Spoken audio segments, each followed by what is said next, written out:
When I was 74, my doctor sat across from me and told me my kidneys were running at 58% of what they should be. He said it the way doctors say things when they have delivered the same news to too many people, calm, measured, a little tired around the eyes. He told me that at my age we would monitor the numbers every 3 months, adjust my medications as needed, and that I should not expect the function to improve. He said we could manage it. I am 89 years old. I am sitting in my own kitchen in my own chair with a cup of lemon water that I have been drinking every single morning for 15 years. My kidneys are working just fine. That doctor passed away in 2019. I sent flowers to his family. My name is Harold James Callahan. I am 89 years old. I was born in 1937 in a small town in rural Georgia, and I have lived on my own terms every single day since. I cook my own meals every single day in my own kitchen. I walk 2 miles every morning before the neighborhood wakes up, before the cars start, before the dogs start, before any of it. I tend my own garden, and the tomatoes need attention right now, and they do not wait for anyone. I live alone without anyone hovering over me, and I sleep through the night. I have never needed a nursing home, and I do not intend to start needing one. I hold no medical degrees. What I hold is 89 years inside this body, and that may be the only credential that actually matters for what I am about to share with you today. Before I go any further, drop your first name and your age in the comments right now. I read every single one, and knowing you are there makes this worth saying. Friends, I want you to understand what 58% kidney function actually feels like from the inside, because no chart can tell you that. It started when I was around 70. At first it was just a slowness, not the kind of slowness you expect. A man my age knows tired. This was different. This was like my body was carrying something it could not set down, even in the morning after a full night's sleep. I would wake up and my legs felt dense. Not painful, exactly. Dense, like they had been filled with something heavy overnight while I was not paying attention. My hands would swell some mornings. I would look at my fingers, and they would look like they belonged to someone who had been working in heat all day. But I had not been working in heat. I had been sleeping. I would press a finger against the back of my hand and watch the skin sit there for a moment before it came back. That is not a thing you ignore once you know to watch for it. There was a fog, too.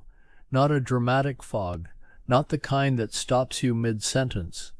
A quiet fog, a soft blurring, like when you try to read a word you know perfectly well, and it takes half a second longer to arrive than it should. That was my mind on some mornings. Just slightly behind itself, just slightly out of step with the day. And then there was the bathroom, 2-3 times a night. My sleep had been clean and long for most of my life. I have always been a man who valued his sleep, but suddenly it was being broken into pieces. Wake up, walk down the hall, come back, lie down, close your eyes, wake up again. 3 in the morning every morning. That fragmented sleep made everything worse. The fog got thicker, the heaviness in my legs got heavier. By noon I was looking for somewhere to sit that I had not been looking for at noon 10 years earlier. Friends, I want you to hear this because I know some of you are nodding right now. I know because I read your comments. Names like Robert and Dorothy and James, who write to tell me about the same fog, the same nighttime trips, the same strange swelling in the hands on cold mornings. I see you. I have been exactly where you are. What I did not understand then, what took me too long to understand, was that those symptoms were not simply symptoms of age. They were my kidneys, quietly and without drama, beginning to fall behind.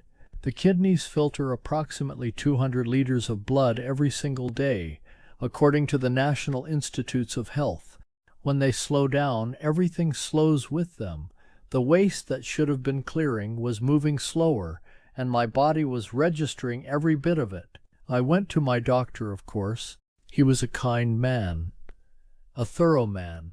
He ran his tests, and he sat back in his chair, the way doctors do when the news is not catastrophic, but is not good either, and he said exactly this. He said, "Harold, at your age, this is quite common. We can manage it." Manage it. I have been thinking about those two words ever since. Manage. As if the best that remained for whatever years I had left was simply administration. As if this body I had been living in for 7 decades had now become a situation to be monitored rather than a life to be lived. He prescribed a different blood pressure medication and told me to cut back on salt and on protein. He told me to drink more water. He told me to come back in 3 months. I did everything he said. I cut the salt. I reduced the red meat considerably. I increased my water. I went back in 3 months.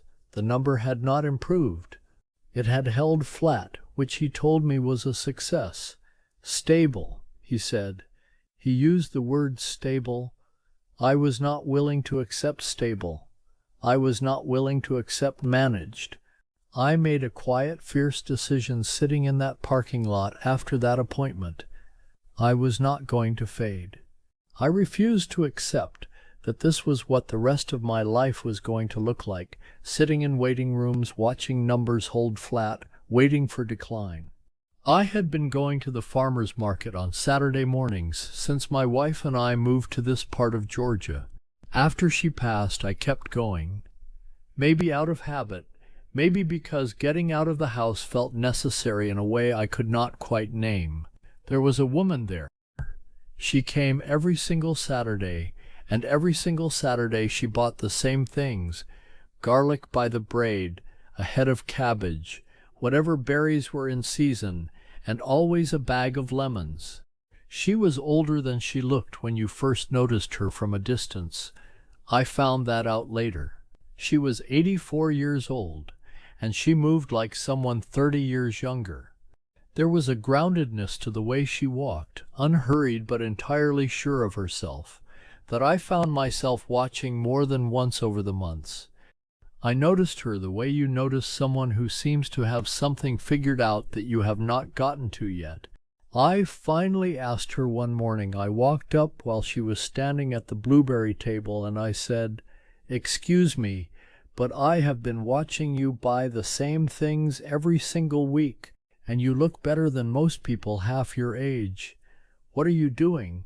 She laughed, not dismissively, the way someone laughs when they have been waiting a long time to be asked a particular question. She said, "I feed my kidneys like they are the most important organs in my body, because they are. I bought garlic that morning, and I started paying attention.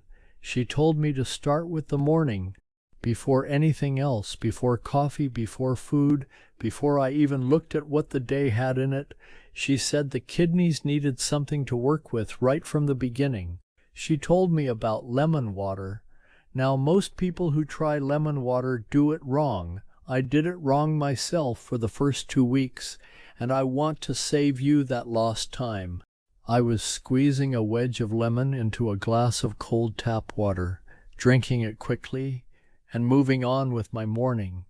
That is lemon-flavored cold water, and it is doing very little for your kidneys. Here is what actually works. You take the juice of half a full lemon, not a wedge, half a lemon, and you add it to 8 ounces of warm water. Not hot, not cold. Warm. The way you would serve something to someone who needed comfort. And you drink it slowly. You give your kidneys time to begin their work before you ask anything else of your body that morning. The reason this matters is the citric acid in real lemon juice. According to the Mayo Clinic, Citric acid increases urinary citrate, a compound that naturally prevents certain types of kidney stones from forming by raising the protective chemistry of your urine. Researchers at the Cleveland Clinic have noted that lemon juice can help reduce the rate of calcium stone formation in adults prone to kidney stones, which includes a significant percentage of people over 65. But beyond stones, lemon water first thing in the morning gently activates kidney filtration at a time when your body has been fasting through the night. Your kidneys have been working on lower input for 8 hours. A warm glass of lemon water is, as she described it to me, like opening the door for them first thing in the morning and letting them know the day has started. I began this every single morning in November of 2009. I have not missed a morning since. Within 3 weeks, not months, 3 weeks, the morning fog was lighter, not gone, but lighter. I would get out of bed, and there was less of that heaviness in the first hour of the day. I noticed it first on a Wednesday. I remember standing at my kitchen window looking at the yard and thinking, that is different. Something is different this morning. When you have lived inside a fog for 4 years, even 3 weeks of mornings being a little clearer is not a small thing. That is everything. Stay with me, because what comes next surprised me even more. She bought garlic every single week. Braids of it, not the pre-peeled kind in plastic containers, not the powder in a spice bottle sitting on a shelf. Raw garlic in its skin, the way it was grown.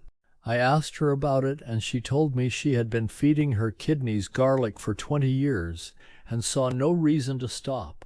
Most people use garlic entirely wrong when it comes to what it can actually do for the body. Most people drop whole cloves or rough slices directly into a hot pan. When you do that, you destroy most of the compound that makes garlic worth eating for this purpose. You end up with good flavor and very limited function. Here is the right way, and it requires one extra step that most people never take. You take a raw clove of garlic. You crush it with the flat of a knife. And then this is the part that matters. You set it aside for 10 full minutes before you cook it or eat it. When you crush garlic and allow it to rest, an enzyme called alliinase converts the compound alliin into allicin, the active substance responsible for garlic's protective properties. According to research supported by the National Institutes of Health, allicin has demonstrated anti-inflammatory and antioxidant effects that directly reduce the oxidative stress accumulating in kidney tissue over time. But if you crush the garlic and immediately put it in a hot pan, the heat deactivates that enzyme before the conversion can complete. You need those 10 minutes. Set a timer the first few times. It will become habit. I eat 1 raw crushed clove every morning after my lemon water, minced very fine into a small spoonful of olive oil. Some mornings I dip a piece of bread in it. It does not taste like medicine. It tastes like something a man who knows how to cook has been doing his whole life. What NIH-supported research also describes is garlic's effect on reducing inflammation in the kidney's filtration membranes, the nephrons, which are the actual working units inside the kidney.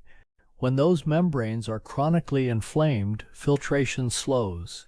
When inflammation comes down, the kidneys can do more of the work they were built to do. Within 2 months of adding crushed raw garlic every single morning, the swelling in my hands had stopped. That swelling I had come to accept as just a morning thing, now just the way things were, was gone. I noticed it gradually, and then one morning I looked at my hands and they looked like my hands again. Now here is the part 1, have kept mostly to myself until today. She had blueberries in her basket every single week without exception.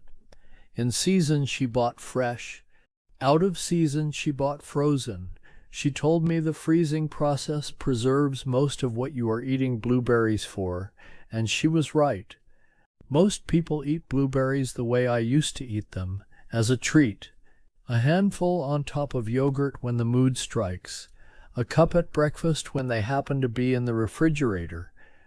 That is not wrong exactly, but that is enjoying blueberries. It is not using them. And there is a real difference between those two things.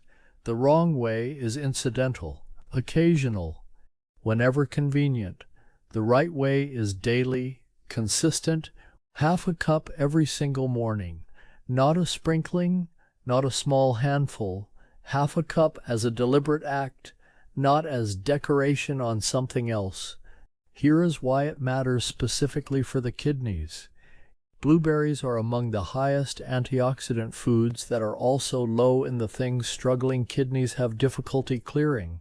Low in potassium, low in phosphorus, low in sodium. Researchers at Harvard Medical School have identified the anthocyanins in blueberries, the compounds that give them their deep blue color, as having significant anti-inflammatory effects on kidney tissue. Chronic inflammation is one of the primary drivers of declining kidney function in older adults. The National Institutes of Health has also noted that regular blueberry consumption is associated with reduced markers of oxidative stress, the cellular damage caused by free radicals that accumulates in kidney tissue over decades of daily filtration work. When you eat blueberries consistently, you are giving your kidneys a daily supply of the very compounds that fight the damage that slows them down. I eat half a cup every single morning in a small bowl with nothing added, no sugar, no cream, just blueberries. I eat them slowly, the way my father ate everything at the table without rushing, because he believed food deserved attention, and he was right about that. The nighttime bathroom trips, which had been 3, sometimes 4 times, came down to once, occasionally twice, within about 6 weeks of adding this daily. I cannot tell you precisely which change was responsible. What I can tell you is that it happened and it stayed. My body was filtering better. And when your kidneys filter better, everything downstream changes with them. But what comes next changed everything. She told me about cabbage last. She said she saved it for last because people dismissed it. Every time she mentioned cabbage, she said she could watch a person's expression shift, just slightly, as they quietly decided it was probably not important enough to actually remember. I want to make sure you remember this one. Because of everything I eat for my kidneys, this is the food I see recommended most consistently across the research, and the one most people walk right past. Most people cook cabbage wrong for this purpose. They boil it, long and vigorous, the kind of boiling you use when you are making a heavy winter soup. That method breaks down and washes away most of the phytochemicals you are eating cabbage for in the first place. The compounds dissolve into the water you are going to pour down the drain. The steam escapes. By the time you drain it and put it on a plate, you have mostly fiber and very little else. The right way is light steaming or a quick sauté in olive oil with garlic. Remember the 10-minute crush for no longer than 7 minutes. You want the cabbage softened, but still holding some firmness. She called it still alive. You want it still alive. Here is what cabbage does inside the body that makes it worth eating deliberately. According to the Cleveland Clinic, cabbage is among the most kidney-friendly vegetables in existence. Low in potassium and low in phosphorus, the 2 minerals that struggling kidneys have the most difficulty clearing from the blood. But beyond what it lacks, cabbage contains phytochemicals, plant compounds, that actively fight free radicals. Free radical damage is cumulative and constant in kidney tissue. Every single day your kidneys filter toxins, and those toxins produce oxidative byproducts. Cabbage provides a consistent daily supply of compounds that help neutralize those byproducts before they can accumulate and cause harm. The National Institutes of Health has noted that cruciferous vegetables like cabbage contain compounds that support the detoxification enzymes your liver and kidneys use to convert harmful substances into water-soluble waste that can be cleared from the body. You are not simply eating nutrition, you are feeding the machinery of filtration itself. I eat a cup of lightly sautéed cabbage 4 or 5 nights a week. Some nights I eat it alone with a little olive oil and black pepper. Some nights it joins whatever else I am making in my own kitchen. I have eaten it so consistently for so many years that I no longer think of it as medicine or as a deliberate health decision.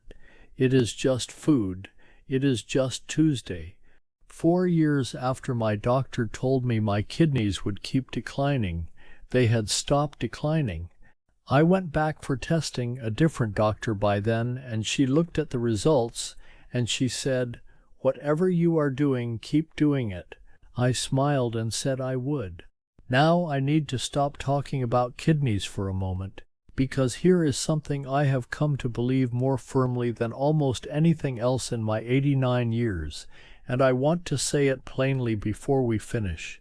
What I have shared with you, the lemon water, the garlic, the blueberries, the cabbage, that is 30% of it, maybe less. The other 70% is something the doctors do not measure, and the research does not yet fully know how to account for. I know this because I did everything right physically for almost a full year after my wife Margaret passed away, and I was fading anyway. I need to tell you about that year. Margaret died in the spring of 2014. She had been my wife for 51 years. I will not go deep into that grief, because some things belong privately to the people who lived them, and I intend to keep it that way. But I will tell you what happened inside my body in the year that followed. I kept doing everything. Lemon water every morning, garlic every morning. I walked my 2 miles. I ate the blueberries and the cabbage.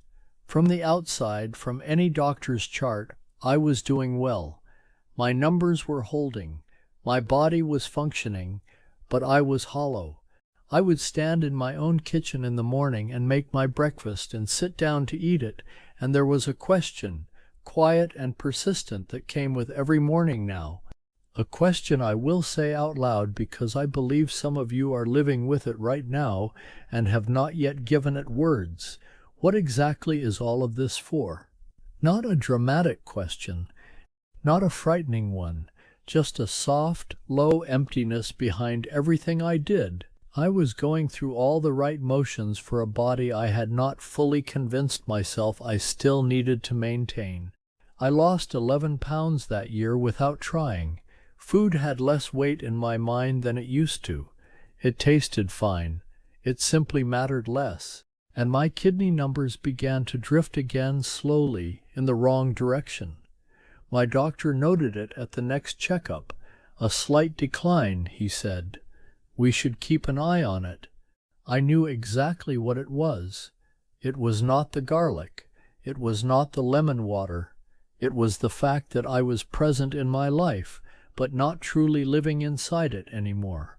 The thing that changed, and I want to be specific because vague stories help no one, was a Tuesday morning in September of 2015.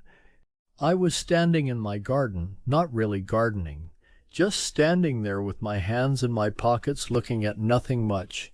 My neighbor's granddaughter came through the gate. She was 7 years old. She looked up at me and asked if I would teach her how to grow tomatoes. I stood there for a moment, and something shifted.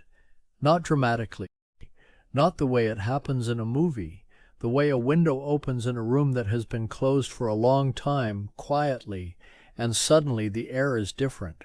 I said yes. I now write letters to 7 people every month.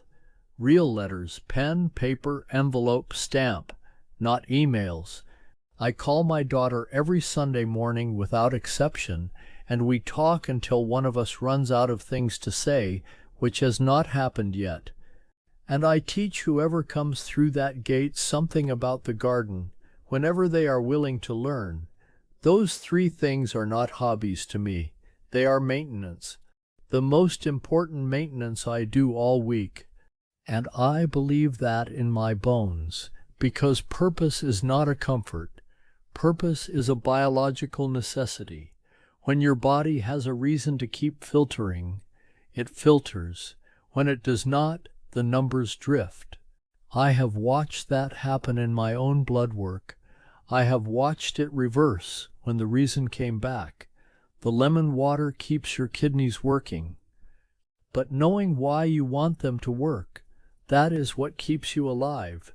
Your body wants to heal. It is designed to heal, but it needs to know you are still asking something of it. Friends, if something in what I shared today found you, share this with someone whose mornings start with that same heaviness, that same fog, that same quiet question they have not yet named. They deserve to know there is another way. Leave your first name and your age in the comments below. I read every single one. I mean that. And tell me one person you are going to reach out to today, a name you have been meaning to call, a letter you have been meaning to write. Do not let today end without doing that one thing. We are not done talking yet. This is my personal experience after 15 years of living it. Always speak with your doctor before making any changes to your health routine. I am not a physician. I am simply a man of 89 years who refused to fade and found a way to keep going on his own terms.